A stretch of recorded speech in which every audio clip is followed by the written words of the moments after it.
छत्तीसगढ़ में विधानसभा चुनाव करीब है, लिहाजा आपको जोगी के गढ़ में सियासी समीकरण क्या हैं, ये बताते हैं।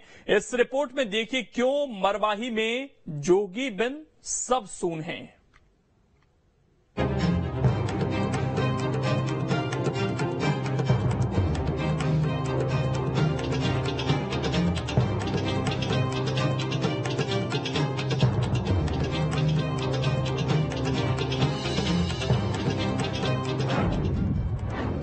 जोगी परिवार की अग्नि परीक्षा।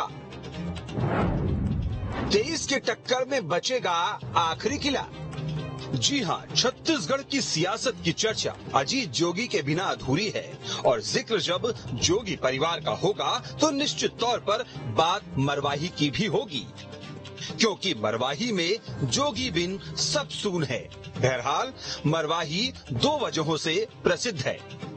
एक तो सफेद दुर्लभ भालुओं के लिए, दूसरा जोगी परिवार से कनेक्शन के लिए। अजीत जोगी ने 2001 में मरवाही से ही चुनाव जीतकर छत्तीसगढ़ के पहले मुख्यमंत्री होने का गौरव हासिल किया था। कभी मरवाही सीट आम सीटों की तरह ही थी, लेकिन जब जोगी यहां से चुनाव जीतकर मुख्यमंत्री बने तो मरवाही सबसे हॉट और वीवीआईपी सीट बन गई। मरवाही विधानसभा सीट नवनिर्मित जिला गौरेला पेंड्रा मरवाही का हिस्सा है। इस जिले में विधानसभा की दो सीटें मरवाही और कोटा आती है। ये दोनों ही सीटें कभी जोगी परिवार का गढ़ रही थी। बात 2018 के चुनाव की करें तो मरवाही में अजीत जोगी ने जोगी कांग्रेस की टिकट पर बीजेपी की अर्चना पोर्ते को 46,462 वोटों से हराया था। अजीत जोगी के निधन के बाद 2020 में हुए उपचुनाव में कांग्रेस के ध्रुव ने बीजेपी के गंभीर सिंह को 38,132 वोटों से हरा दिया। इसी तरह 2018 में कोटा सीट पर रेणु जोगी ने जोगी कांग्रेस की टिकट पर बीजेपी के काशीराम साहू को 3,026 वोटों से शिकस्त दी थी। तो 2018 के चुनाव में जोगी परिवार का कब्जा यहां बरकरार रहा था, लेकिन उपचुनाव में कांग्रेस ने यहां सेंधमारी कर ली थी। हालांकि 2020 के मरवाही उपचुनाव के समय जोगी परिवार और उनसे जुड़े जाति विवाद पर काफी सियासत हुई थी। इसके बारे में आगे आपको बताएंगे, लेकिन उससे पहले 2013 के विधानसभा चुनाव पर भी नजर डाल लेते हैं। 2013 में मरवाही सीट से तब कांग्रेस में रहे अमित जोगी ने बीजेपी से समीरा पैकरा को 46,250 वोटों से हराया था। इस तरह कोटा सीट से कांग्रेस की रेणु जोगी ने बीजेपी के काशीराम साहू को 5,089 वोटों से हराया था।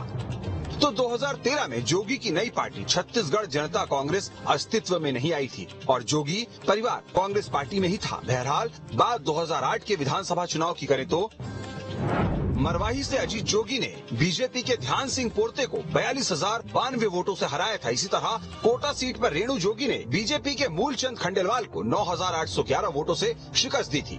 तो 2008 के चुनाव में भी यहाँ की दोनों सीटों पर जोगी परिवार की बादशाहत ही कायम रही, जबकि 2003 के विधानसभा चुनाव में मरवाही से छत्तीसगढ़ के पहले सीएम अजीत जोगी ने छत्तीसगढ़ के पहले नेता प्रतिपक्ष और तब बीजेपी में रहे नंद कुमार साय को रिकॉर्ड 54,150 वोटों से हराया था, जबकि कोटा सीट पर राजेंद्र प्रसाद शुक्ला ने बीजेपी के भूपेंद्र सिंह को 1,679 वोटों से हराया था।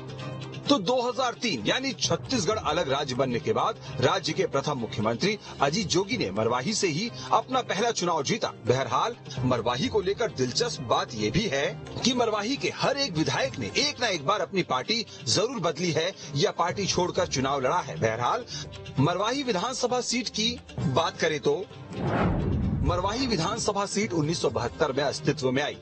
1972 से 2020 तक मरवाही में उपचुनाव समेत 13 चुनाव हुए, जिसमें बीजेपी को सिर्फ 1990 और 1998 में जीत मिली।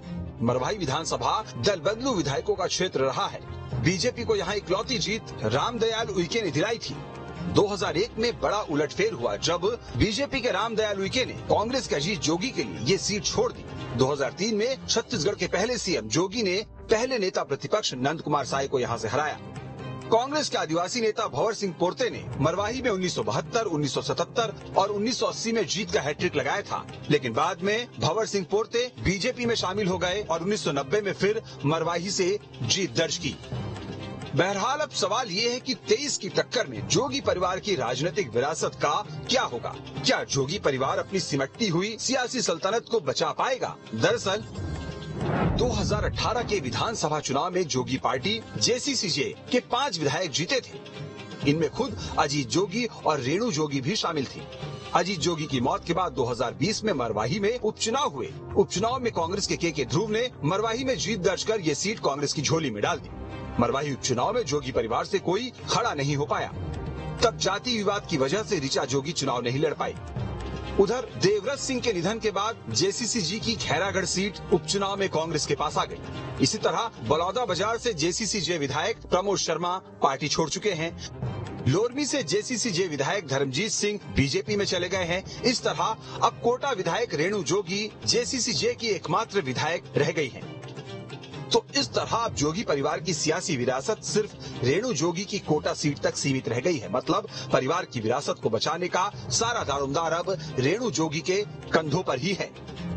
बड़े शौक से सुन रहा था जमाना, आप ही सो गए दास्तान कहते कहते। दरअसल Marwahi seat ST reserve seat है और जोगी परिवार खुद को आदिवासी बताता रहा है। लेकिन जोगी परिवार की जाति को लेकर विवाद है और इस मामले में अजीत जोगी के पुत्र अमित जोगी और बहू ऋचा जोगी के खिलाफ मामला भी दर्ज है। मतलब 2023 की टक्कर में मरवाही से जोगी परिवार के किसी सदस्य का मैदान में उतरना मुश्किल नजर आ रहा है। अब ले देकर रेणु जोगी की कोटा सीट बचती है। कोटा सीट अनरिजर्व है, लिहाजा रेणु जोगी चाहे तो अगले चुनाव में भी इस सीट से ताल ठोक सकती है।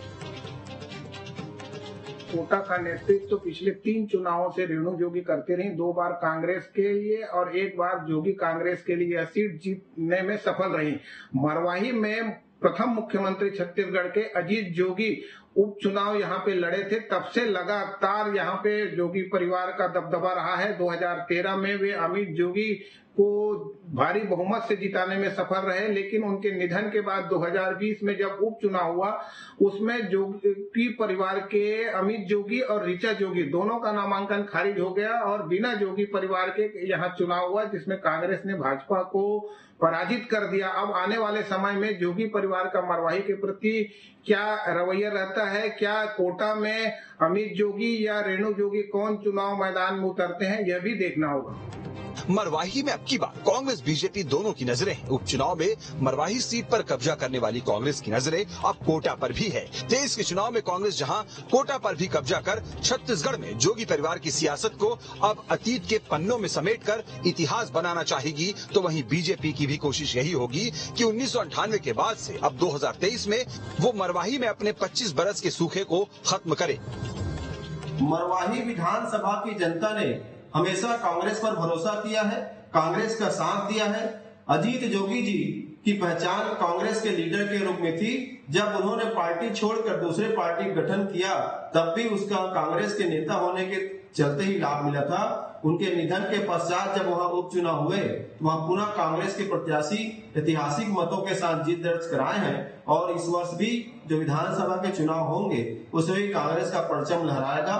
कांग्रेस के पार्टी बड़ी मतों के साथ जीत दर्ज कराएगी और मरवाही की जनता का भरोसा मुख्यमंत्री भूपेश बघेल सरकार के ऊपर में है और कांग्रेस के प्रति हमेशा से मरवाही की जनता ने आस्था और विश्वास रखा है। छत्तीसगढ़ के राजनीतिक परिदृश्य सामान्यतः द्विदलीय प्रणाली की है, लेकिन समय समय पे विभिन्न दल अपनी उपस्थिति दर्ज कराते रहती है। जैसे बहुजन समाज पार्टी गोंडवाना गठन पाते पिछले समय अजीत जोगी की जनता कांग्रेस ने भी अपनी उपस्थिति दर्ज कराई थी, लेकिन माननीय अजीत जोगी जी के देहावसान के बाद ये पार्टी छिन्न भिन्न हो गई है।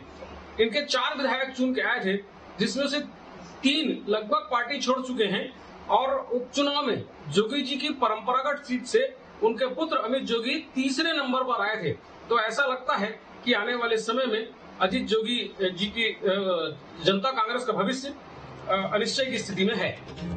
अजीत जोगी अब इस दुनिया में नहीं है। जोगी के जाने के बाद उनकी बनाई पार्टी छत्तीसगढ़ जनता कांग्रेस अपने अस्तित्व को लेकर ही संघर्ष कर रही है। अब 2023 के चुनाव में मरवाही और कोटा सीट इस लिहाज से भी अहम होगी क्योंकि इसके नतीजे जोगी परिवार का सियासी भविष्य भी तय करेंगे।